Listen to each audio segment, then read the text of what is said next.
Well, hello, sports fans. It's your favorite program, Socialing the Distance. Today we have a real treat. We have Peter Abraham. He's the founder of the Abraham Group and Abraham Studio.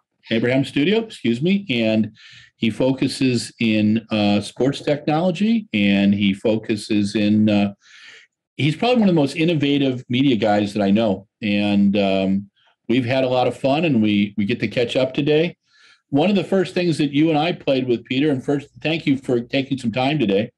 One of the first things that we did, as I recall, we did for a few years, we did a bit of social media on a little track meet we both loved down in Southern California, that USATF invite, where they would just do a lot of the distances. And I think both of the years I was in Doha, Qatar, and you were at the meet. And it just, what it taught me was, and we had really nice numbers. We had 50, 60,000 people checking our stuff out and interacting. What I want to start you with is, at the time when we started working, we started playing with those events and using social media, people were really into it. I suspect now that during the pandemic, and what I'm finding, because I'm doing 70 to 80 remote meets a year now, people are even more enthusiastic because they're looking for an outlet. How would you describe this time and the opportunity for us in sports?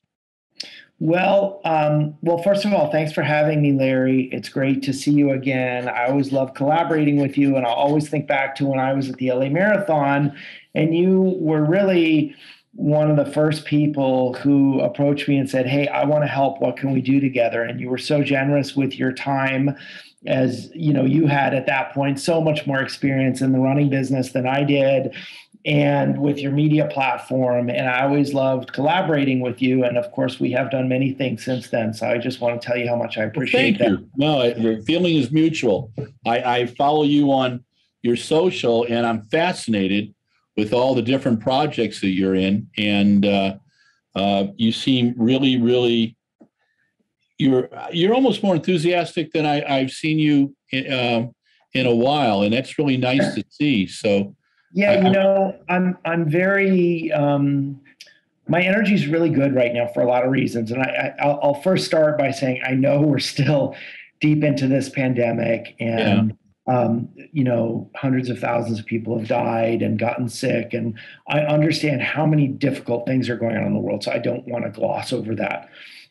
At the same time, I think for those of us in the sports business, there are a lot of exciting things going on. So as you know, Larry, my marketing agency, the Abraham Studio, we work with different clients in sports technology and healthcare.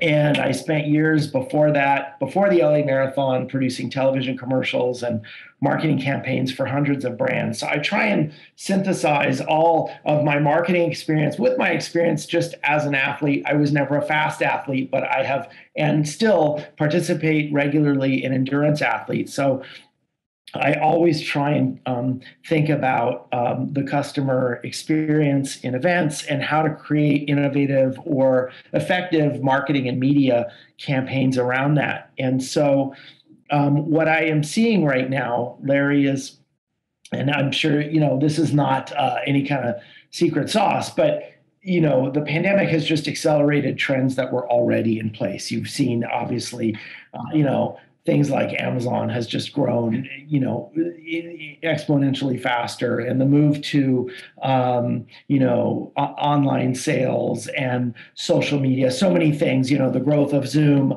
all that was happening before the pandemic, but then it just, rocketed skyward. So that also affects, obviously, all kinds of sports and running events as well. And so, you've talked about, Larry, how you've worked with a lot of these different kind of virtual meets. And I myself just served as the chief marketing officer for one of the biggest bike races in the country, Rebecca's Private Idaho, a big gravel race up in Sun Valley, Idaho.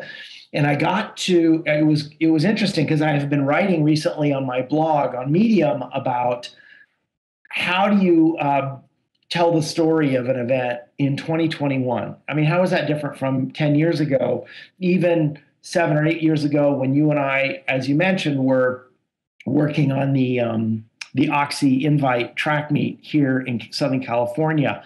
And so do you want me to talk about how my point of view on covering an event in 2021? I would love that, Peter. That would be, I mean, it's one of the things I think that's really interesting is that my biggest observation over the last 18 months in the pandemic is that a lot of people have tried very enthusiastically to cover events remotely. Some have been more successful than others. And what I'm trying to do right now is share with people whose enthusiasm may not be equal to their abilities at getting the events out there, and anything we can do to help them and make it better, because I think people right now are starving for great content and starving for events, and they want a relationship with these athletes, and that's part of the story, I think, with the bespoke meets. But I'd love to pick your brain on that and see what you think, Peter. Okay, so I would say there is for anybody who owns a meet or any kind of running or any kind of endurance event, honestly, participant sports event at any level, I think there are three things that they got to consider. Okay, number one is what is their mission? What do they stand for? Number two, who is their customer? And number three, how do they execute for each customer? So mission, customer, execution. Okay, so let's talk about the mission. This is, I think, this is a foundational and important point that I think a lot of events just gloss over. They're like, we don't need a mission. We're a track meet. I mean, what do we need a mission? No, you do need a mission. So for instance, when we were at the LA Marathon, if you remember, Russ Pillar, the president, and I was the head of marketing, we worked for months to come up with a mission statement. Like, well, what is our reason for being? Why are we here? What are we doing? What does it all add up to? And that was, we inspire athletes and connect communities. Everything we did had to fit under that umbrella. Okay, should we create goodie bags for the participants? Hold on, what's in them? Just a bunch of paper, some coupons, tens of thousands of plastic bags that are bad for the environment. Okay, hold on. Let's test that against our mission. Does any of that inspire our athletes or connect communities? It does not. Great, let's do away with that. So in everything we did, and so having a mission, even for the smallest track meet with a handful of semi-elite runners, still, you got to stand for something, have a point of view. Otherwise, when you're creating content or, writing copy or building a website or making a video or, kind of briefing your announcer, nobody has a North Star or a moral compass to kind of like guide them. And everything ends up being all over the place and unfocused. And I'll just share one quick example with you. I was once hired to help ideate a new marketing campaign for Taco Bell. And this is like 6 years ago. And they got a bunch of like really interesting, experienced people into a room. There were probably 8 of us and a whiteboard. And I remember at the beginning going, well, what's the brief here? What does Taco Bell stand for? Like, are there any guardrails on this process? They're like, no, we just want some kind of experiential activation. I don't know, come up with something. And we were all over the map. We was like, oh, let's do something on college campuses. No. Let's do something at music events. No, hold on. What if we did something at sports events? It was a mess. And we ended up coming up with nothing good because there were no guardrails on the process. And when you apply a mission statement to something, all of a sudden, all that energy that's all over here, blue sky, gets focused into a box this big. And it allows you to create good content that is all aligned and speaks with the same voice. So that's number one, is you got to have a mission. Okay, number two, let's talk about the customer. This is super important. So like I mentioned, I just got back from Rebecca's Private Idaho, one of the biggest gravel races in the country. Terrific, owned by Red Bull athlete, world champion mountain biker, Rebecca Rush. So one of the first things, and she had a mission, so she was really great about that. The whole thing is about people, purpose, and place. Okay, great. We've got it. Now, who's our customer? Okay, so we came to an agreement early in the process that we had 3 customers, for that event. And like, well, and if somebody asks me, well, how do you even determine who a customer is? My definition of a customer of any business is that person or organization who writes you a check. That's a customer. Okay.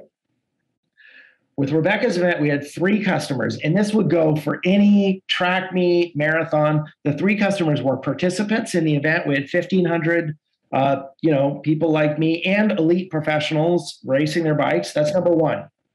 Number 2 is brand partners. We had brands there in an expo, sponsors, just like a marathon or track meet would have. Okay, that's 2. Okay, so the participants are writing a check for an entry fee. The brand partners are writing a sponsorship fee. Who's our third customer? Our third customer was fans around the world who want to follow that event. Gravel races are now elite professional sports events. People want to know what's going on. They want to know who's in front, who won, etc. Now, are they writing a check to the race? Not exactly. They're not writing a check. However, they are paying the organization with their attention. So that is a kind of payment. If you're giving your attention to an event, Larry, if you're watching a football game on CBS or NBC or ESPN, look, paying them with your attention. Okay, so we had 3 customers: participants, brand partners, and fans around the world. Okay, so number 1, establish your mission. What do you stand for? Number 2, determine who your customer is.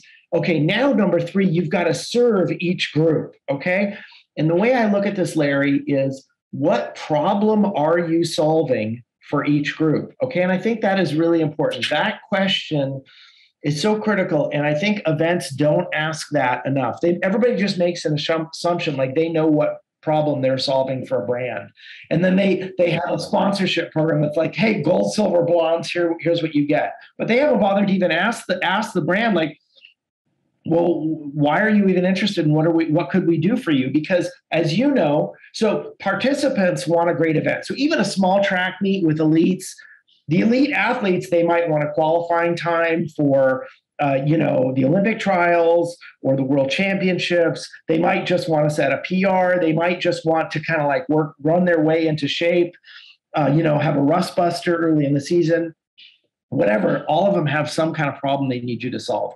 Okay, the brand partners, if you have brands involved, they may need you, they might be launching a new product. They might just want exposure. They might be partnering with a nonprofit and want to publicize that. There are like 100 different problems that you could be solving for them, but you need to be clear with them on that rather than just like, here's the menu, sign up for one of these things, because that makes an assumption that you know what problem they have, and you don't know until you ask.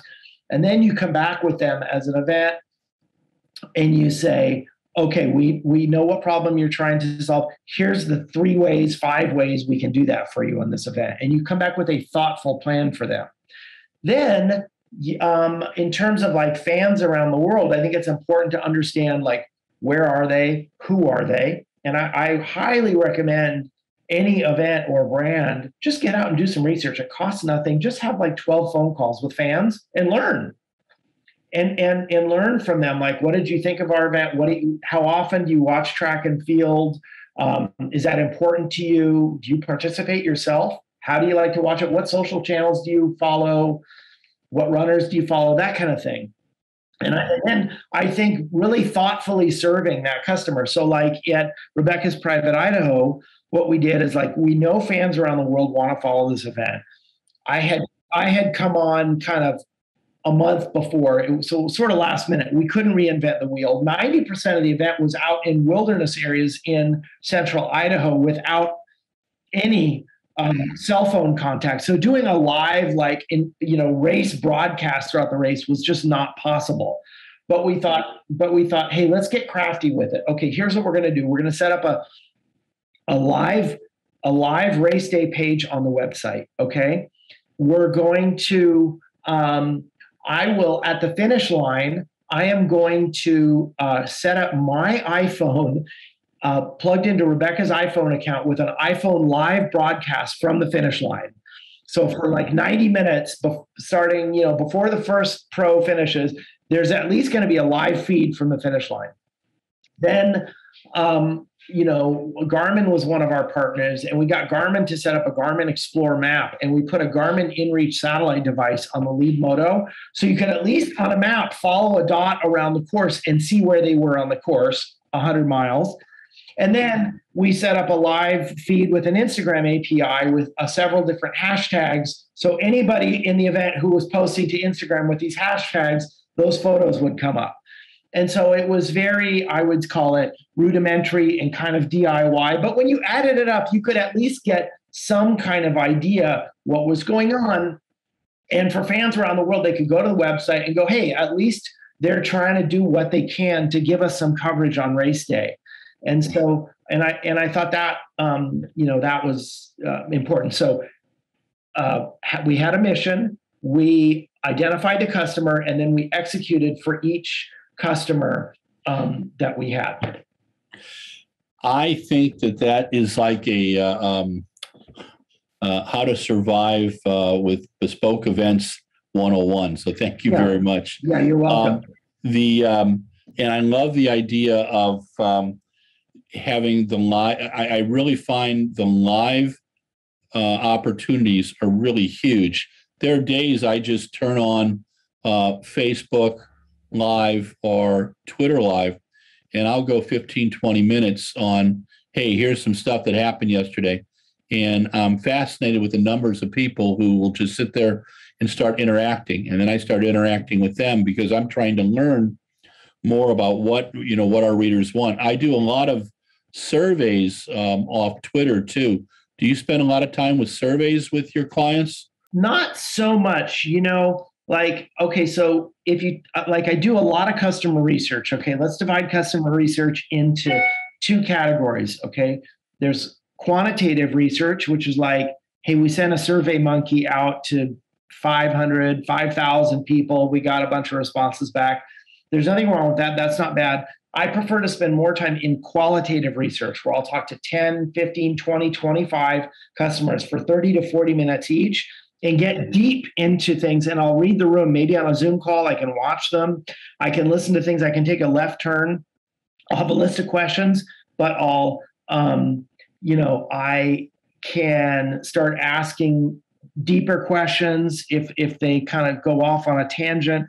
And that's where I really learn. And what happens is after 10 or 15 people, you start hearing the same things come up over and over. And those are the insights that when you start seeing the common denominators between people, that's when you highlight them in yellow and go, okay, that's an insight about this group. I just did a bunch of interviews 2 weeks ago for a technology client and with a bunch of their customers. And what I was just asking a bunch of things, but what I kept seeing is I would ask hey, I'm just curious, what kind of car do you have? What kind of car do you drive? And everybody was it was like Toyota, Toyota, Toyota, Kia, Nissan, Toyota, Toyota, Toyota, Toyota. They all were like, I'm a math professor, I'm a software engineer, I'm a business analyst, I'm an attorney who works from home. They were all kind of brainy introverts. So I was like, these are a bunch of practical, brainy introverts. It was the crowd. You could just tell after 15 people, the pattern was very clear. This client had not done any of that kind of research before. They did not know that. It's a huge company. And so I thought those are the kind of insights you can start. It's like a puzzle you're sort of putting together and you start looking at patterns, and it's super interesting. That's very cool. All right. I've got 3 questions I want to ask you about observations from the summer. Great. What was your overall feeling about the Summer Olympics? Okay. Summer Olympics, I thought it was fascinating. Okay. I'll give you a couple observations. One, just as a fan, I was fascinated by how many athletes just kind of fell apart for so many reasons. We're deep into the pandemic, and you see just in culture, in society, how many people are having a rough time right now for dozens of reasons. And that extended to athletes in the Olympics. You saw with Naomi Osaka, and I'm not being critical of them.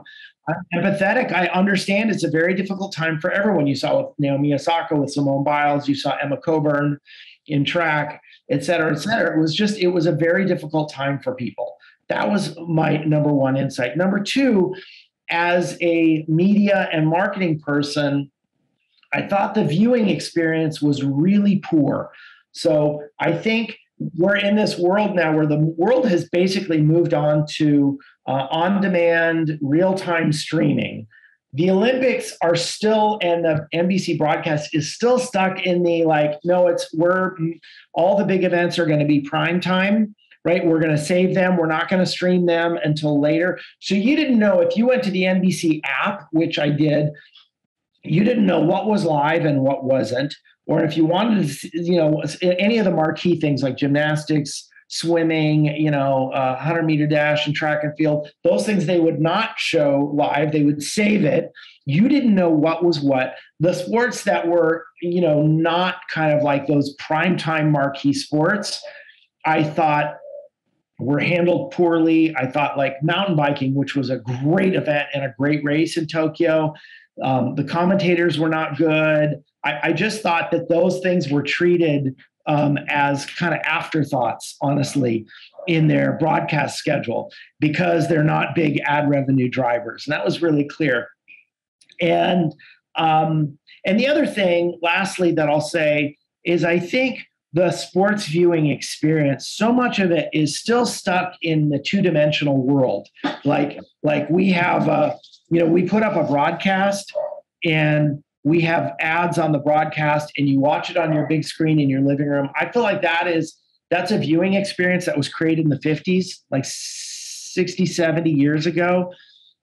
And I feel like we've moved on to a multi-screen world. And I craved viewing experiences that were more like a dashboard, where there was a camera, but maybe I wish there was a multiple angle. I wish there was data. So I do watch live sports often with Twitter here, but I don't know why the networks have not moved to a more kind of three-dimensional viewing experience with data, with multiple cameras, with a more holistic look at an event. Yeah, no, when I spent most of the time watching off Peacock, so I was getting the CBC and the global broadcast, and right. They were doing a lot of multiple screens, which I really enjoyed, especially like for the decathlon and the heptathlon. One of the people who came out of the summer from the Olympic trials on so well was Allison Felix. And, she had left Nike. She went to Athletica. Then she did her own footwear brand. And her and her brother, Wesley, seemed to really manage her narrative. Now, I also know she's with a couple of the big agencies. Any observations there about, because I've got a couple other athletes I want to throw at you and see what you think, but any deep thoughts on Allison and kind of how is it because of her whole career that she's comported herself well? Well, I think there are a couple things with Allison. Yes, she has comported herself well. I think Allison, I've been a fan of hers since day one. She's been a class act from the beginning, both in terms of her athletic performances, of course, and all the medals she's won. And I think she just carries herself with dignity and in such a mature way. I think she has an elegance about her, from how she runs and her running form to how she speaks to how she carries herself. I think she's amazing. Secondly, I think the way that she left Nike, I think she gained a whole new legion of fans that supported her as a mother. And I think Nike, let's just be honest, Nike looked terrible in that. And then I think going to Athleta was an interesting, kind of non-traditional move for an athlete. I think starting her own running shoe brand, interesting. Like at first, they didn't really announce that till maybe halfway through the Olympics. Like I think it was either at the trials or the first rounds, the rounds at the Olympics. I was looking at that shoe. I'm like, is that an Adidas shoe? I didn't know what that was because it had some stripes on it. And then it came out that it's called Seish. It's $2,500 if you want to order a pair. But I thought that was fascinating. And I think one of the things you saw at this Olympics, and I think you're seeing overall now, is number one, the emergence of women's sports is just exploding. I'm seeing it in cycling. I'm seeing it in soccer. I'm seeing it in track and field. That I love that. Number two, you're seeing people become vulnerable and athletes talk about mental health. You saw it with Naomi Osaka. You saw it with Simone Biles. You saw it around motherhood with Allison Felix. And they're getting fans because of that. People want that. They want real human stories rather than just a machine who just goes out and like competes and then vanishes. And so I actually think it's a super interesting time for that kind of thing. The next athlete I want to talk with you about is Colleen Quigley. Colleen is a very fine steeplechaser, and she's put together a sponsorship deal we understand is close to $500,000. And a couple of my key observers, sports marketing people who've been at several of the running brands, believe that she could never, even if she never made an Olympic trials or ran another race again, she will be successful.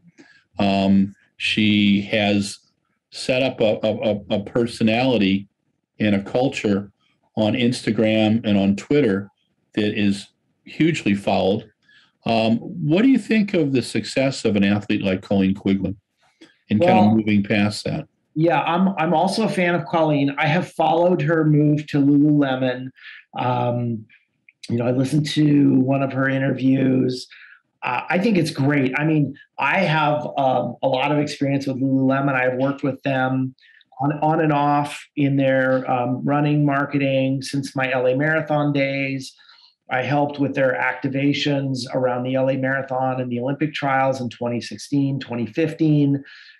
So I spent a lot of time with Lululemon working on running. 5-6 years ago, they would not pay a runner like that. Like that was basically against their policy.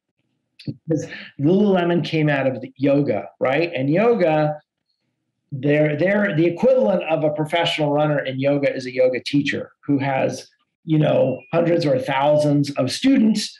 Yoga teachers make their money from classes, so they don't need from Lululemon. They don't need to get a check. They just want gear. And I would try and explain to them that running is totally different. It doesn't work that way. The only way a professional runner can pay their rent is if they get a check from an apparel and or footwear company. And if you're going to supply them with apparel, that means they can't collect a check from anyone else. So they have to collect a check from you. Just so they would have local kind of influencer runners, community leader types around each store, which was fine, but there was nobody that was really aspirational at a national level. Obviously, that has started to change now. So I was a fan of when they made that move with Colleen. I thought it was great for Colleen.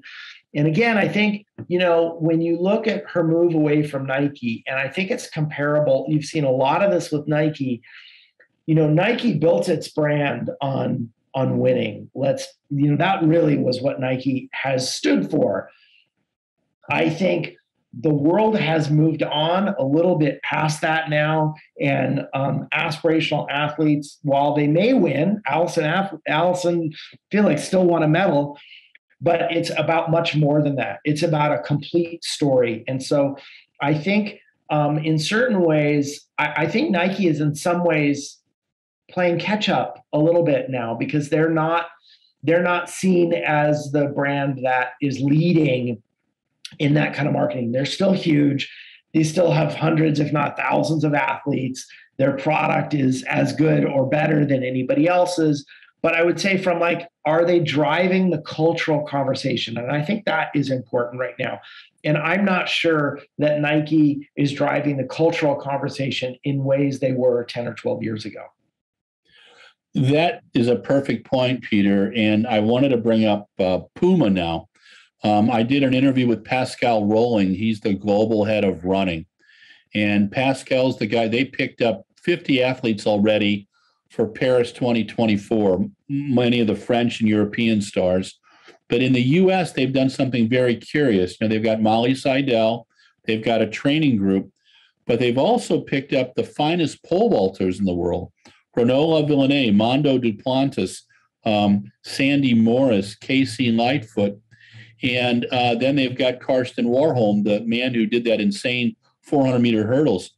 And in talking to Pascal, what he told me was he's not always looking for medalists. He's looking for people who have a relationship with the fans and with the audience.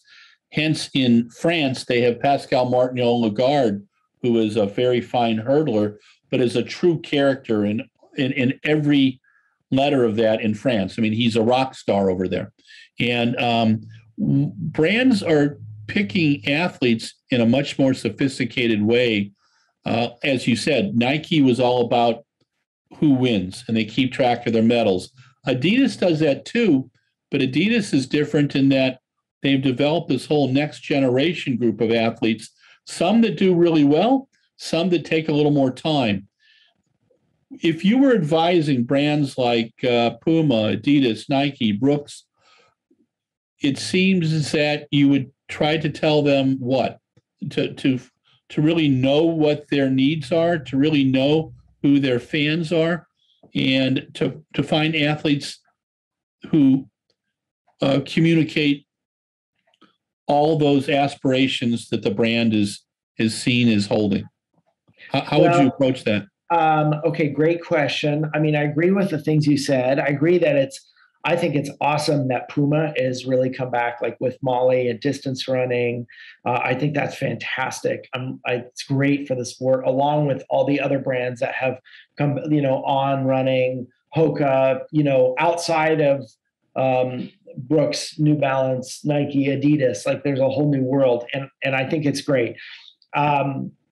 I think the most important thing for brand and I have advised a lot of brands on this subject, the most important things in terms of creating athlete relationships and who they sponsor is not do that willy-nilly and not kind of like, just, well, should we sponsor that person? What about that person? What about that person? My advice when I work with brands on this, and I do, is like, okay, everybody stop for a second. Let's first determine what the brand stands for, okay? And once we do that, just like a mission we talked about with the events, once we're clear on what our brand stands for, it makes it much easier to align with athletes whose values also overlap with ours. That'll like cut out 75% of the people that we might want to align with and make it much more clear. So here's an example. Let's say you were doing some kind of initiative on behalf of Patagonia, and you wanted to align them with some outdoor athletes.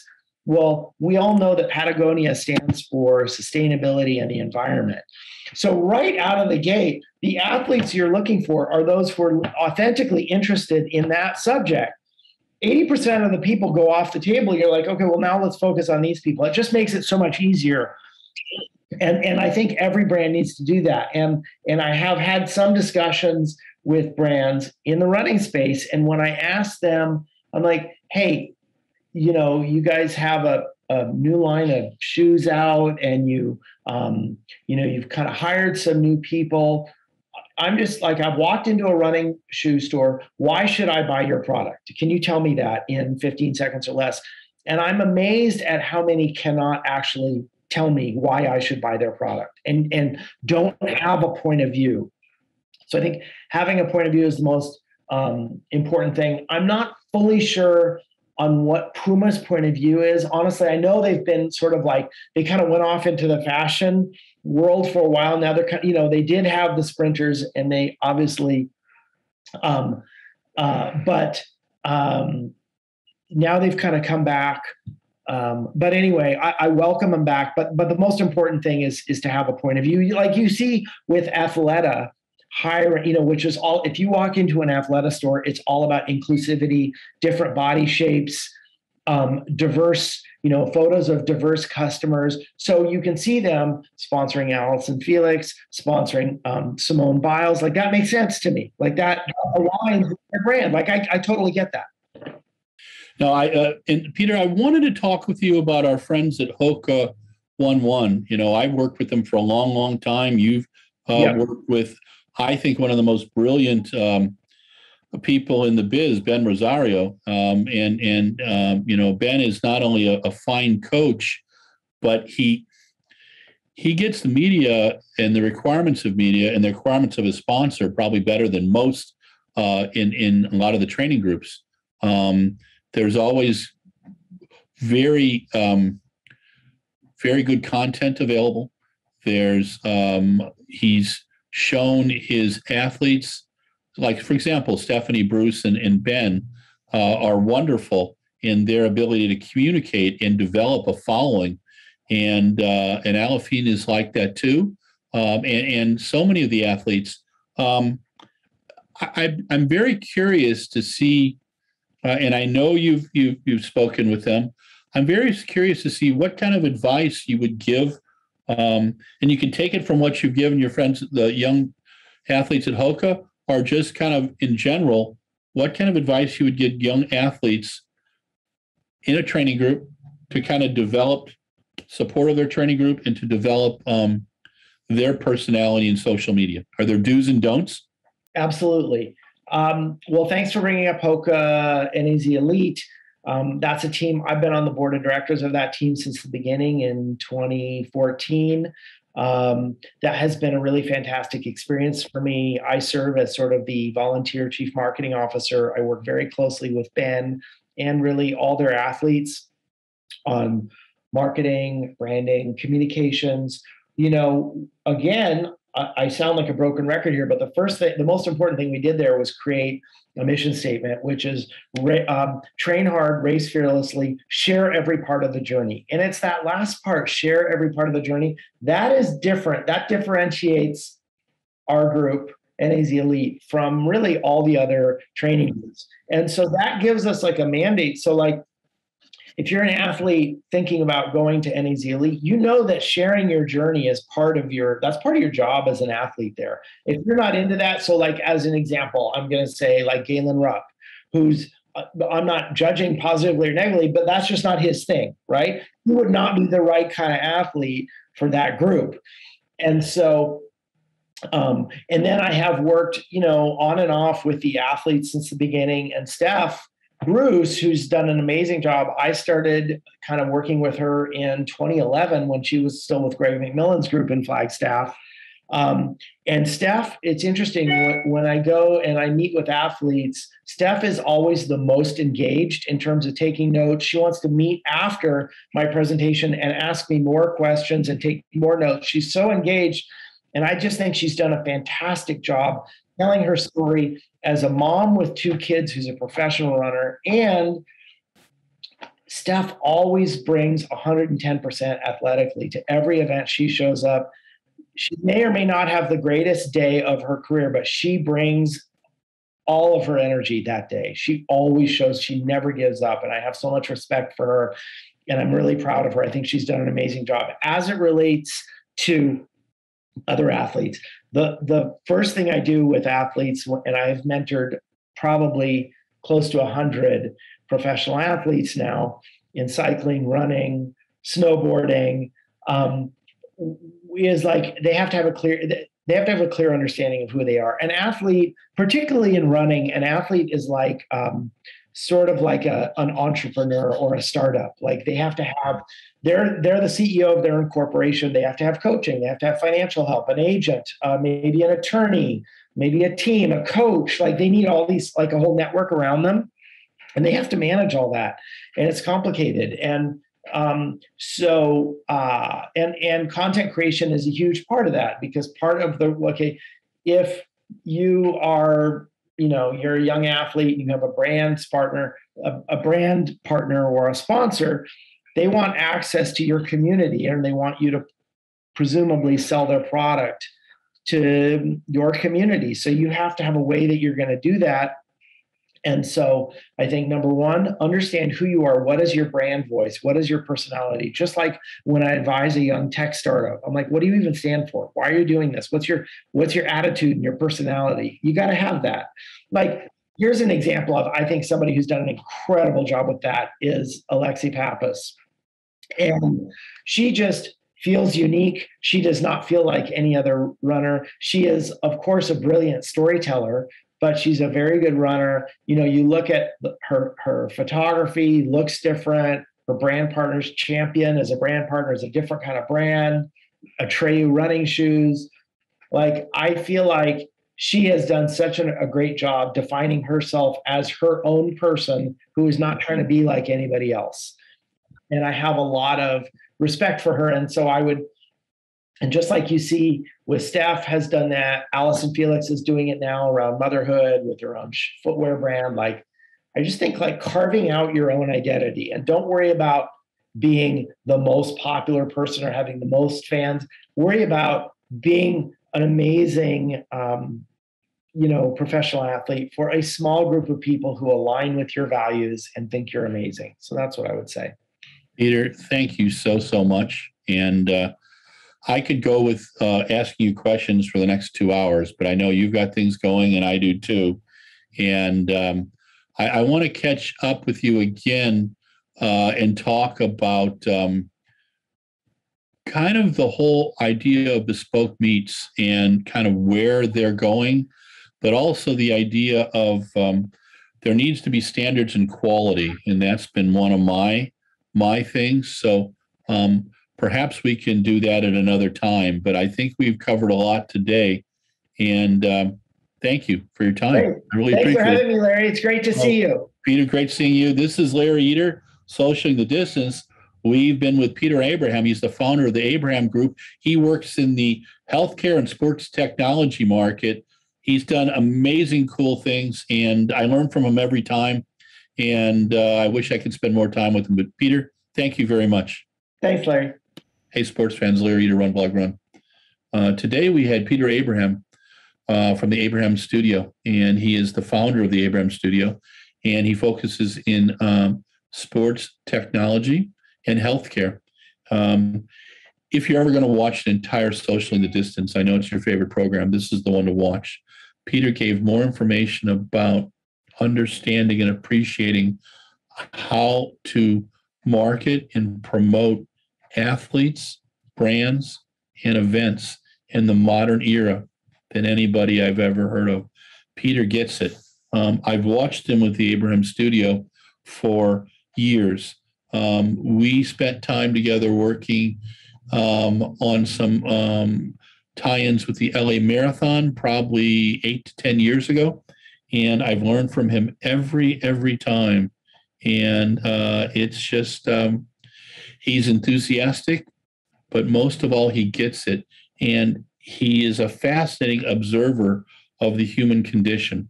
I think that's why he's so good.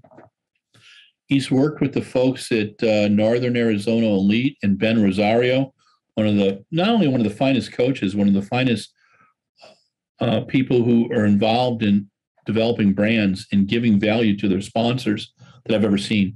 But Peter understands it, and he just did a off-road bike race, 100-mile bike race, where he had live social media for 90 minutes, even though you couldn't see things all over the course. He used Garmin, and you were able to see on a map where they were during the 100-mile race. He figures things out. He's a problem solver.